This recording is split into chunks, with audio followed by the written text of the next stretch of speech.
sah kepimpinan dan rakan-rakan media. Pertama, saya ucap terima kasih dan di atas kehadiran semua media untuk membuat liputan Muktamar Dewan Pemuda pada kali ini. Dan perasmian Dewan Pemuda telah pun selesai dan saya telah highlightkan beberapa perkara yang menjadi trust kepada pembangunan pemuda. Dan bagi saya, tuan-tuan boleh refer kepada ucapan Ketua Pemuda dan ucapan saya tadilah. Ya, dan saya terbuka pada soalan lah kalau sekian ada. Soalan. Datuk Seri tadi, Datuk Seri ada sebut banyak orang yang tanya pasal kandidat PM dari PAS. Dan Datuk Seri sebut maybe dia punya PM tak begitu menyelah lah. So boleh cerita sikit. Dari kita dalam Perikatan Nasional, apa-apa keputusan penting yang melibatkan dasar, kita akan bawa dalam mesyuarat Perikatan Nasional. Bagi kita, parti-parti politik itu hak masing-masing dan kita menghormati hak masing-masing. Tapi apa-apa keputusan kita akan bawa. Dalam PAS, kita tahu banyak tokoh-tokoh yang berwibawa yang mampu kita tonjol, tapi bagi kami lebih kita fokus kepada menang pilihan raya. Gerak kerja perlu ditingkatkan berbanding dengan calon-calon. Bagi saya, calon ni kita akan putus dalam mesyuarat Perikatan Nasional. Dia bersatu sudah announce. Ya, dia tu itu hak dia lah. Itu hak parti-parti politik masing-masing. Dia menang dulu lah. Bagi saya menang dulu. Gerak kerja tingkatkan. Ya. Calon Perdana Menteri ni orang lama ke ataupun orang muda? Tengoklah berapa kursi kita menang dulu. Okey.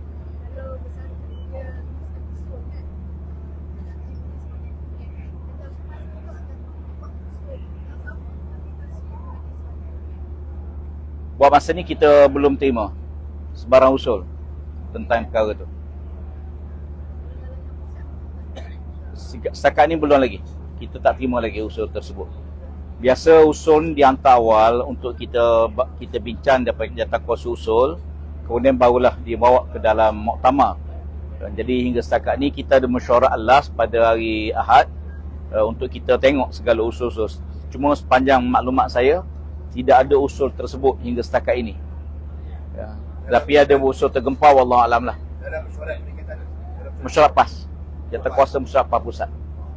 Datuk Seri, satu baru ni dalam ATM dia orang ada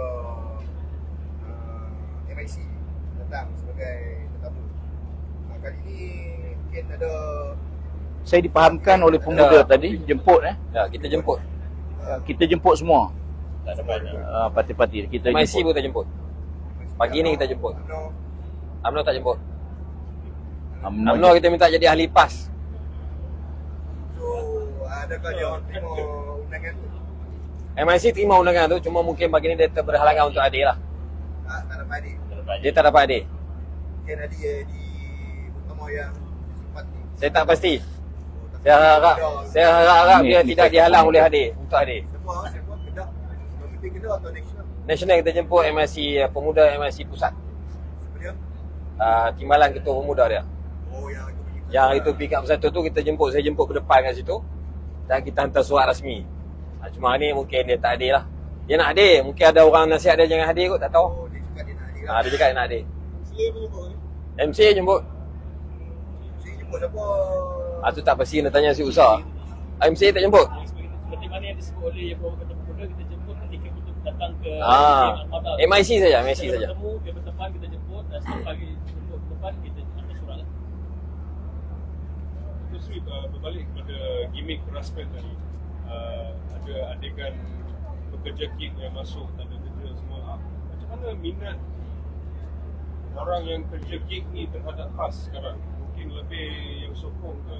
Saya tengok anak muda ni secara umum lah, mereka ni tertekan dengan kos hidup. Isu gig ekonomi ni kita bahas panjang di Parlimen, supaya portion kepada pekerja-pekerja ni diberi perhatian, supaya company tidak terlalu ambil besar portion bahagian dia.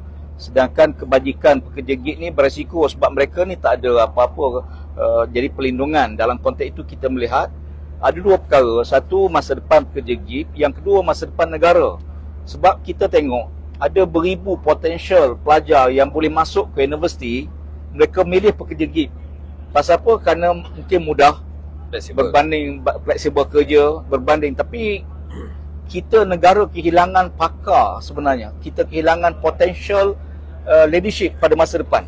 Sebab mereka ni sepatutnya kalau mereka masuk universiti, mereka ada beberapa option yang lain lah.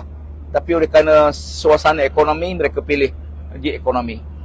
Itu di antara benda dua option yang kita sedang cuba tengok secara keseluruhan bagaimana untuk kita atasi masalah pekerja-pekerja. Ini ada rang undang-undang yang kita bahas di Parlimen panjang lebar. Ya, masih. Masa ni Perikatan Nasional ada 4 parti komponen. Ya. And Datuk Seri baru-baru ni ada kata Perikatan Nasional sedia terima parti-parti lain. Ya. So far ada tak apa-apa permohonan rasmi? Sebelum pilihan raya baru ni ada, selepas pilihan raya cuma baru ni kita terima Setiausaha Agung lah, Setiausaha Agung Perikatan Nasional memaklum dalam mesyuarat. Ada beberapa permohonan yang menerima, ada yang nak jadi ahli, ada yang mohon nak jadi friend of Perikatan Nasional. Jadi banyak parti-parti yang mohon untuk menyertai. Hingga setakat ni kita akan meneliti satu persatu dalam mesyuarat Majlis Tertinggi Perikatan Nasional, dan kami mengalu-alukan penyertaan mana-mana pihak untuk bersama, termasuk NGO. Itu masih rahsia lagi lah. Biar dulu sehingga kita isytihar. Datuk Seri, ada satu soalan. Macam sekarang ni PAS ada kursi yang paling banyak dalam Perikatan Nasional.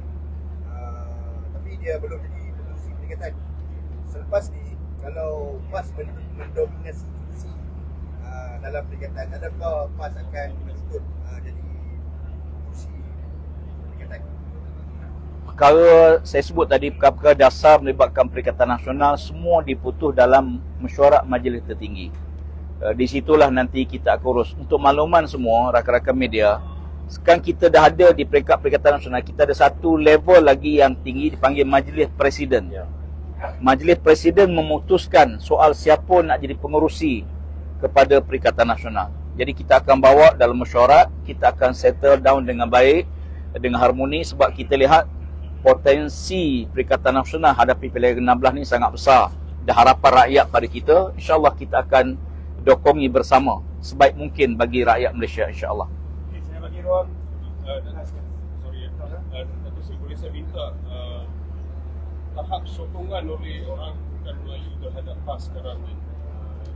Saya tadi pun disebut oleh Ketua Pemuda, saya pun sentuh dalam tu. Soal kadang-kadang mereka ni tak dapat maklumat yang jelas. PAS bermusuh dengan UMNO berpuluh-puluh tahun, menyebabkan PAS tu tidak digambarkan dengan gambar yang betul. Sehinggalah bila kita berjaya di Kelantan tahun 90, di Terengganu 99, orang ramai mula melihat bagaimana sebenarnya perjuangan PAS. Tambahan pula bila kita duduk dalam kajian persekutuan walaupun dalam hampir 3 tahun, mereka boleh tengok sendiri. Saya fikir perubahan anjakan tu berlaku, di mana orang bukan Islam, bukan Melayu, melihat bahawa PAS ni sebenarnya bukan parti ekstrim sebagaimana yang dilabel. PAS bukan parti yang hanya pentingkan Melayu, mengenepikan bukan Melayu dan sebagainya. Jadi kita buktikan dengan pentadbiran kita di Kelantan, di Terengganu, di Kedah dan di Perlis sebagainya. Jadi saya fikir keyakinan tu makin bertambah. Dan tentunya peranan kita ialah untuk membawa mereka tengok sendiri apa yang berlaku di Kelantan. Kalau kita cakap mungkin dia tak yakin. Bawa sendiri, pergi tengok apa yang berlaku di Kelantan, kehidupan orang bukan Melayu, agama mereka, kehidupan mereka, adat budaya mereka. Saya fikir kalau mereka tengok, dan ini bukan barulah 30 tahun lebih pemerintah Kelantan, dan kita yakin pilihan ke-16 sokongan tu akan makin bertambah. Tahap confidence dekat kawasan bandar tu macam mana dengan orang bukan Melayu? Ni orang Alor-Setak, kawasan bandar Alor-Setak, ibu negeri pun, ya, dan kita tengok sokongan pun agak baik. Okay, baik, saya nak bagi ruang kepada Ketua Pemuda untuk ucapan penghargaan kepada semua. Okey, saya mewakili Dewan Pemuda PAS Malaysia, kami ucap terima kasih kepada semua pihak yang membantu menjayakan muktamar pada hari ini, terutama kepada Yang Berhormat Datuk Seri Kepala Presiden dan kepada semua pengamal media lah. Muktamar kali ini berlangsung di negeri Kedah, negeri yang ada banyak sejarah perjuangan PAS di Kedah ni. dan kami pun buat di Kompleks PAS Kedah. Dan untuk makluman semua, penganjuran muktamar PAS ini bermula dengan pemuda ni sampai habis, semua kami susun sendiri. Kita tak pakai event manager. Berbanding parti-parti politik lain, saya tengok dia pakai event manager yang dibayar mahal. Jadi yang ni kita semua susun sendiri daripada tenaga pakar ahli-ahli kita sendiri dengan duit kita sendiri dan bangunan kita sendiri. Lepas tu kita boleh buat lama sebab kita tak perlu sewa bangunan. Itulah introduction, dan terima kasih kepada semua. Okey. Saya jumpa pada sidang akan datang. Assalamualaikum warahmatullahi. Ni kalau buka soalan banyak lagi ni. Saya akan ada lagi.